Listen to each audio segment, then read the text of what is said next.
আজকে আমরা দেখব কম্পিউটারে কোনো সফটওয়্যার কিভাবে পিন করে সামনে রাখা যায়। এই যে দেখেন আমার কম্পিউটারে অনেক সফটওয়্যার পিন করে সামনে রাখা আছে।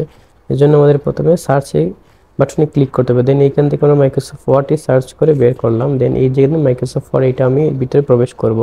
দেন ওইখান থেকে এই সফটওয়্যারটা আমি পিন করে রাখবো, ঠিক আছে। তাহলে ওই সফটওয়্যারটা দিব, তাহলে ক্লিক দিব, তাহলে সফটওয়্যারটি ওপেন হয়ে গেল। দেন এখন আমরা সফটওয়্যারটি পিন করে সামনে রেখে দিব। এর জন্য প্রথমে টাস্ক বারে যেতে হবে। এই যে দেখেন মাইক্রোসফট ওয়ার্ডের উপর রাইট ক্লিক দেওয়ার পর এই যে পিন টু টাস্ক বার, এটা ক্লিক দিলেই সাথে সাথে সফটওয়্যারটি পিন হয়ে যাবে। এখন আমরা মাইক্রোসফট ওয়ার্ডটি কেটে দিলাম। দেখেন এই যে আমাদের এইখানে অনেকগুলি সফটওয়্যারের সাথে এখন নতুন করে মাইক্রোসফট ওয়ার্ড সফটওয়্যারটি পিন হয়ে আসে।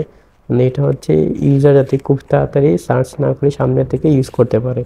এই সুবিধা হলে কম্পিউটারের কাজটা অনেক ফাস্ট হয়ে যায়। ধন্যবাদ।